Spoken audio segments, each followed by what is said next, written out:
আসসালামু আলাইকুম। সবাইকে স্বাগত জানাচ্ছি বাংলাদেশের ঐতিহ্যবাহী কলেজ, আমার প্রিয় ক্যাম্পাস ঢাকা কলেজে। এই মুহূর্তে আমি এবং আমার এক বন্ধু ঢাকা কলেজের মাঠে বসে আছি এবং মসজিদের সামনে। তো এই জায়গাটায় বসে খুব গুরুত্বপূর্ণ একটা বিষয় নিয়ে কথা বলবো। আমার এক স্কুল লাইফের বন্ধু, যার নাম ইমতিয়াজ, সেই বন্ধু আমার সামনে আছে। সে শব্দ দূষণের প্রতিরোধে নীরব একজন যোদ্ধা, যে গত 10 বছর ধরে ঢাকা শহরে হুন্ডা চালাচ্ছে কোনো ধরনের হর্ন ব্যবহার না করে। তো এখন আমি তার সাথে কথা বলবো। আমার কাছে এটা খুবই ইন্টারেস্টিং মনে হলো যে আসলে বাংলাদেশে শব্দ দূষণ খুবই প্রকট আকার ধারণ করছে এবং এই শব্দ দূষণের কারণে অনেক ক্ষয়ক্ষতি হচ্ছে মানব দেহের, আমাদের কর্ণের, আমাদের মস্তিষ্কের।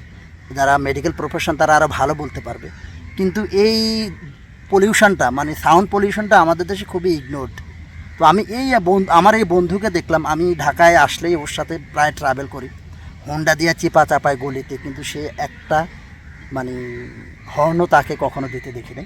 তো আমি এখন তার সাথে এই বিষয় নিয়ে কথা বলবো যে সে এটা কীভাবে শুরু করলো, তার উদ্দেশ্যটা কী, এবং কিভাবে ঢাকা শহরের মতো একটা জায়গায় হর্ন না দিয়ে হোন্ডা চালায়, সে চালায় কীভাবে, এই জিনিসগুলো তার থেকে শুনবো। আসসালামু আলাইকুম। ওয়ালাইকুম আসসালাম রহমতুল্লাহ। আমি যে বিষয়টা জানতে চাচ্ছি, যেটা এতক্ষণ ধরে আমি ভূমিকা দিলাম যে শব্দ দূষণ কমাতে হবে, যেটা আমি বলবো আপনি শব্দ দূষণ কমানোর একজন নীরব যোদ্ধা, এটা শুরুটা কিভাবে করলেন? মানে কখন থেকে মাথায় আসলো যে আমি নিজে হুইসেল দেওয়া বন্ধ করব, বা কি এই ব্যাকগ্রাউন্ডটা একটু সংক্ষেপে যদি বলতেন। ধন্যবাদ আপনাকে। আমি আলহামদুলিল্লাহ 12 সাল থেকে লেদার কেমিক্যালের একটা কোম্পানিতে চাকরি শুরু করি। ওটা আমার একদম ক্লোজ ফ্যামিলি মেম্বারদের সাথে আমার চাকরি শুরু হয়। তো চাকরি শুরুতে আমাকে মোটরসাইকেল নিয়ে আমাকে ঘুরতে হয় আমার আমার মার্কেটিংয়ে বা আমার মানে ব্যাংকিংয়ে, বিভিন্নভাবে আমাকে মোটরসাইকেলে এঙ্গেজ থাকতে হয় সবসময়। তো এঙ্গেজ থাকতে যেয়ে আমি দেখলাম যে আমি দ্রুত যাওয়ার জন্য হর্ন ব্যবহার করতেছি, কিন্তু ওখানে যেমন আমি ব্যাংকে গেলাম, ওখানে আমাকে লাইনে দাঁড়িয়ে থাকতে হচ্ছে। আমি দেখা গেছে হর্ন দিয়ে 5 মিনিটের রাস্তা হয়তো 3 মিনিটে পৌঁছায় গেলাম, বা 4 মিনিটে পৌঁছায় গেলাম, বা 30 মিনিটের রাস্তায় 25 মিনিটে গেলাম। বিভিন্নভাবে আমি গেলাম হর্ন ব্যবহার করে বিভিন্নভাবে, কিন্তু ওখানে যে আমাকে দাঁড়িয়ে থাকতে হচ্ছে। বা আমি কারো একজনের সাথে মিটিংয়ে গেলাম, তিনিও জ্যামের কারণে আসতে দেরি হলো, বা বিভিন্ন কারণে। তো এইভাবে আসলে পৌঁছাতে যে আমিও ফিজিক্যালি ইনজুর্ড হচ্ছিলাম। হ্যাঁ, আমার হাতে ব্যথা পাইছি, তারপর আমার অ্যাঙ্কেলে ব্যথা পাইছি, হুন্ডা কাত হয়ে যায়, অনেক সমস্যা হয়। হ্যাঁ, পরবর্তীতে আমি নিজে নিজে চিন্তা করলাম 2 বছর থেকে যে আসলে কি করা যায়। 12 সাল থেকে শুরু করলাম, যেহেতু এটা আমার প্রফেশনাল তাগিদে আমাকে চালানো লাগতেছে। তো পরবর্তীতে আমি আস্তে আস্তে নিজের মেমোরিতে একটা সেট আপ দিলাম যে উন্নত দেশগুলা ওরা কেন হর্নের উপরে এই নিষেধাজ্ঞাটা তাদের, এবং তারা ইমার্জেন্সিতে হয়তো ইউজ করতেছে, কিন্তু কেন তারা নর্মালি ইউজ করতেছে না। তো ওইটার উপর আমি নিজেকে অ্যাপ্লাই করে দেখলাম যে আসলে এটা তো সুবিধা হচ্ছে। সুবিধাটা কীরকম? আমি ফিজিক্যালি সেভ হচ্ছে। প্রথমে আমার শুরু হয় আমার ফিজিক্যালি আমাকে সেভ প্রোটেক্ট করার জন্য, যে আমি দ্রুত যাচ্ছি না, স্লো যাচ্ছি। 20 মিনিটের রাস্তা আমি 25 মিনিটে যাচ্ছি, কিন্তু ওখানে যাই ওই আগের মতো সেফটিটা ইনশিওর করা হচ্ছে। হ্যাঁ, ওই জিনিসটা। আবার একদম পার্সোনাল সাথে মিটিংয়ে যাচ্ছি, ওই একই জিনিস। তখন দেখলাম যে আচ্ছা একটু দেরি হচ্ছে, আমি ওই হর্নটা কমায় যাচ্ছি। এতে আমার কাছে মনে হচ্ছিল যে একজন মানুষকে আমি বিব্রতকর সিচুয়েশন থেকে বাঁচাই দিলাম। আবার আমি হর্ন দেওয়ার কারণে যে ওই মানুষটা বেঁচে যাবে তাও না, কারণ সে তার তাগিদে কিন্তু রাস্তা পার হচ্ছে। কিছু সময় আমি একদম প্র্যাকটিক্যালি বুঝলাম যে আমি হর্ন দেওয়ার কারণ এইটা মানুষ কনফার্ম হয়ে সে রোড ক্রস করতেছে, সে ডানে বামে তাকানোর প্রয়োজন মনে করতেছে না। কিন্তু যখন আমি হর্ন দিচ্ছি না, তখন কিন্তু সে ডানেও তাকাচ্ছে, বামেও তাকাচ্ছে, সামনে সে তার জেব্রা ক্রসিংও ফলো করতেছে, সে কিন্তু ইজিলি যাচ্ছে। তখন আমার মনে হলো যে না, আমি আর হর্ন দিব না। মানুষ নিজের সাইকোলজি দিয়ে মানুষ গ্রো করুক, যে আমি আমার সুবিধাটা বের করে নিই। আমি আরেকজনকে ফ্যাসিলিটিস দিতে যাব, সেটার জন্য আসলে আমি কতটুকু দিতে পারতেছি, আরেকজন তো ঠিকই হর্ন দিয়ে জোরে চলে যাচ্ছে। তো এই প্র্যাকটিস করতে করতে আলহামদুলিল্লাহ আমি সেই 14 সাল থেকে শুরু করছি। আমি অনেকবার, আমার হোম ডিস্ট্রিক্ট যেহেতু নোয়াখালী, লক্ষ্মীপুর, মাইজদি, তো সব মিলিয়ে আমি বেশ লং 15-20 বার আর এর কাছাকাছি হবে। আমি একদম মানে ঢাকা থেকে নোয়াখালী গেছি আসছি, হ্যাঁ, হর্ন না দিয়ে। ঢাকা না, সাভার থেকে। আমি সাভার থাকতাম, একদম টোটালি হর্ন ইউজ করি না। আমার এমনও ঘটনা ঘটছে, আমি একদম এই কারম বাজার মানে হচ্ছে যে সোনারগাঁর অপোজিটে আমার বন্ধুকে আমি ড্রপ করে দিয়েছিলাম টিএসসি থেকে। তো সে আমাকে বলছে যে তোর গাড়িটা ঠিক করাইস। হ্যাঁ, এটা হচ্ছে হয়তো 15 সালের দিকে যখন আমি শুরু করি। আমি বলছি কেন? বলছে তোর গাড়িতে সমস্যা আছে, হর্ন বাজে না। আমি আর কিছু বলি নাই ওকে। আচ্ছা, ও খুব ক্লোজ ফ্রেন্ড আমার। এর কিছুদিন পর সে আমার বললো যে মানে সে যখন জানছে গাড়িতে হর্ন আছে, সে নিজে কনফার্ম হয়েছে, টিপ দিয়ে বাঁচতেছে। হ্যাঁ, তখন সে আমাকে বললো যে তোর সাথে জিন আছে। আমি বলছি কেন? বলছে তাহলে তুই কীভাবে গাড়ি চালাস? মানে এই জিনিসগুলো আমার না, এটা আসলে আমার প্রশ্ন, কিভাবে সম্ভব যে হ্যাঁ। ঢাকা শহর মতো তার মধ্যে আপনি যেখানে যেমন এখন আদাবর থেকে এই যে হেমায়তপুর যাওয়া আসা ভিতরের রাস্তাগুলো দিয়ে কিভাবে মানে সম্ভব? সমস্যা হয় না মানে কিভাবে? সমস্যা আমার হয় না আসলে। আমাকে এর জন্য খুব বকা খেতে হয়। আমাদের প্রতিষ্ঠানের চেয়ারম্যান আমার খুব ক্লোজ বড় ভাই, বেআই আমার, উনি একদিন আমি কোনো বলে ফেলছিলাম কথা প্রসঙ্গে যে ভাই আমি তো হর্ন দিই না। উনি খুব রেগে গেছেন আমাকে, হ্যাঁ, খুব রেগে গেছেন। আরেকটা মজার জিনিস বলি, আমি যে হর্ন না দিয়ে খুব সেফ আছি তা না, কিন্তু হর্ন না দিয়ে যে অ্যাক্সিডেন্ট হচ্ছে তাও না। আমি 2বার অ্যাক্সিডেন্ট করছি গত 1 বছরে, যেটা আমার একেবারেই রেকর্ড। আমি একটা কাভার ভ্যানের পিছনে যাচ্ছি, আমি বলতেছি না কোন কোম্পানির কাভার ভ্যান, কিন্তু প্রায় 500 মিটার পরে আমি দেখতে পাই যে ওই কোম্পানির ডিপো। হ্যাঁ, মানে ওদের ওখানে প্রায় 200-300 কাভার ভ্যান থাকে ওদের, মানে এরকম একটা বড় প্রতিষ্ঠান। ওই রাস্তার মধ্যে আমি যাচ্ছি, পরপর 2টা ম্যানহোলের ঢাকনা নেয়, মানে রাউন্ড ঢাকনাগুলা।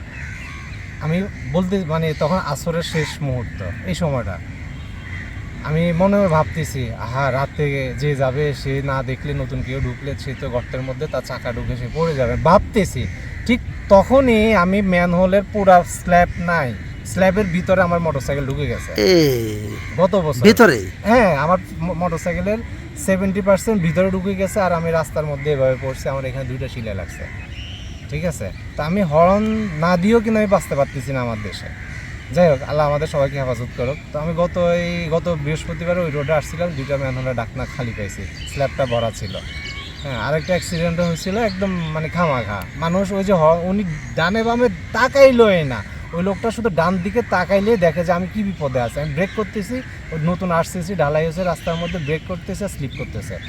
এই কত মানে ওনার সাথে 10-8 ডিস্টেন্সের মধ্যে আমার গাড়ি স্লিপ করতে করতে লাস্ট পরে শুয়ে গেছে গাড়িটা। হ্যাঁ, তো আসলে বাঁচানোর মালিক আল্লাহ। আমি চেষ্টা না, এটা করতেছি ঠিক। যেন। তো আমার লাস্ট প্রশ্ন যেটা, এই যে ঢাকা শহরে যে আমরা এখন এখানে বসে আছি মেইন রোড থেকে অনেক ভিতরে, কিন্তু হর্ন শব্দ শুনতে পাই, তো সবাই বাজাচ্ছে, আপনি একজন না বাজিয়ে মানে এখানে কি চেঞ্জ আসলে আশা করতেছেন? এটা কি বা কি মেথড আসলে দিতে চাচ্ছেন আপনি? মানে আমার দিক থেকে হলো যে শুরু কারো করা দরকার। আমার দিক থেকে আমাকে আলহামদুলিল্লাহ আমি পারতেছি। আমি বেসিক্যালি আসলে ডিফারটা ইউজ করি। হ্যাঁ, মানে হেডলাইটার আপ অ্যান্ড ডাউন দিয়ে আমি পাসিংটা চাই। সেটা তো রাতে দিনের বেলা তোর কাজ হয় না। লুকিং গ্লাস তো ইউজ Okay. করে মানুষ, হ্যাঁ, বড় গাড়িগুলো ওরা তখন ডিফার দেখলে। আর নর্মালি এখন যেটা আপনারা দেখবেন যে মোটরসাইকেলে নর্মালি হেডলাইট অফে সুইচ থাকে না, হ্যাঁ, নতুন ইয়েগুলো। ওইটা কিন্তু আসলে এখন বুঝতেছি যে কেন দিচ্ছে। ওই একটা গাড়ি যখন মানে সেই স্টার্ট অন মানে হচ্ছে ওর হেডলাইট অন, মানে সে আসতেছে, তখন মানুষকে একটা নোটিফিকেশন জানানো হয় যে একটা গাড়ি আসতেছে, মোটরসাইকেল আসতেছে, অ্যালার্ট থাকেন। কিন্তু তারপর আমাদের হর্ন ইউজ করা লাগতেছে। কিন্তু আমি ওই জায়গাতেও ওই ডিফারটা আমাকে সাপোর্ট দিচ্ছে, আর আমাকে খুব মানুষের মানে আই কন্ট্যাক্টটা করতে হয় আমাকে। আমার এই জিনিসটা অনেক মজা লাগে। হ্যাঁ, অনেক মানে প্রেশারের মধ্যে থাকলেও, যেমন আমাদের জাহাঙ্গীর কবির সাহেব, উনি এক্সারসাইজের মাধ্যমে আমাদের স্ট্রেস কন্ট্রোলের জন্য কত রাগ কমাইতে চান, আমাকে অনেক প্রেশার দেন। আসলে আল্লাহ ওনাকে বারাকা দান করুক। তো আমিও এইটা দিয়ে আমার স্ট্রেস কমাই, মানে প্রেশার চাপ কমাই বা মনোযোগ বাড়াই, মানে এই কাজগুলো আর কি। কারণ আমি কতটুকু পারতেছি এটা আমি জানি, আমি পারতেছি অ্যাটলিস্ট শুরু করা, যে নিজে শব্দ দূষণের। হ্যাঁ হ্যাঁ। তো আশা করি এই ভিডিওটা বেশ কিছু মানুষ দেখবে যারা বাইক চালায় বা যারা, তাদের প্রতি আপনার মেসেজ কি? আমার মেসেজ হবে যে আসলে একদম সিম্পলি আপনি হর্নের সামনে দাঁড়ায়েন আপনার গাড়ির এবং স্টার্টে রেখে নিউট্রালে রেখে কাউকে বলেন যে বাটনটা টিপ দেওয়ার জন্য, এটা কি ডিস্টার্বটা হয় আপনি দেখেন। হ্যাঁ দেখেন, আমাদের জোরে যেতে হবে, ঠিক আছে, আমরা যাব, আমরা আমাদের গন্তব্যে পৌঁছাবো, ঠিক আছে। আমাদের দেশে হয়তো ওই পরিবেশটা নাই। আমার এক বন্ধু, আমার খুব কাছের বন্ধু, সে আমাকে বলছে যে যখানে যেটা সেটা তোমাকে পালন করতে হবে, ঠিক আছে। তুমি তো পীর সাহেব না বা এমন কিছু না যে তুমি মানে আল্লাহ তোমার এখান থেকে ওখানে নিয়ে যাবে, বাট তোমাকে যেভাবে যেখানে সেভাবে মেনটেন করতে হবে। এখন আমি ভাই চেষ্টা করছি আমার মতো করে, আমি পারতেছি, কিন্তু এখনও আমার মাঝে খুব সিনিয়র পার্সন রিসপেক্টল কেউ আমার পিছনে উঠলে, আমি এগুলো উঠলে আমি না পারতে কিন্তু হরন দিতে হয়, কারণ না হয় ওনারা আমাকে অনেক বকা দেয় যে তুমি এই কাজটা কেন। অলরেডি আমার মোটরসাইকেল না চালানোর উপর নিষেধাজ্ঞা চলে আসছে, তার জন্য হয়তো এইটাও একটা কারণ, কারণ আমি আমার মতো থাকতে চাইতেছি, চলতেছি। তো আমার জন্য দোয়া করবেন। আর আমার হচ্ছে খুব ইচ্ছা যে আপনারা সবাই মিলে চেষ্টা করলে অন্তত আমাদের ট্রাফিক সিগন্যাল লাইটগুলো আমরা মেনটেন করে চলতে পারবো। অন্তত দেশে যেহেতু এটা একটা সব দেশে ফলো হচ্ছে, আমাদের দেশে হচ্ছে না কেন আমি জানি না। তো আমরা সবাই হর্ন কমাই দিলে পথযাত্রী যারা বা অন্যান্য গাড়িগুলা, তারা বিশেষ করে বাচ্চাদের অনেক সমস্যা হয়। বাচ্চাদের অনেক সমস্যা হয়। হ্যাঁ, তা আমাদের সবার উচিত এই জিনিসটাকে কিভাবে কমানো, হর্নটাকে, শব্দ দূষণটাকে কীভাবে কমানো, নয়েজটাকে কীভাবে কমানো, আমাদের মেমোরিটাকে কীভাবে রিল্যাক্স রাখার জন্য, এটাও একটা অপশান যে আমি আমার দিক থেকে আমি যতটুকু পাই চেষ্টা করতেছি আরেকজন ভালো থাকার জন্য। তো অনেক ধন্যবাদ আপনাকে। আশা করি যারা ভিডিওটা এই পর্যন্ত দেখলেন অন্তত, এবং যারা বাইক চালান, চেষ্টা করবেন যে হর্ন না দিয়ে অন্তত কমিয়ে আনার চেষ্টা করেন। আপনি হয়তো বা সম্ভব হবে না বাংলাদেশের পরিস্থিতিতে একদম বন্ধ করা, বাট এবং সম্ভব যে হবে সেটার উদাহরণ আমার এই বন্ধু। তো যারা বাইকার আছেন বা যারা বিভিন্ন ড্রাইভ করেন, চেষ্টা করবেন হর্ন একদমই কমিয়ে দিয়ে আসতে।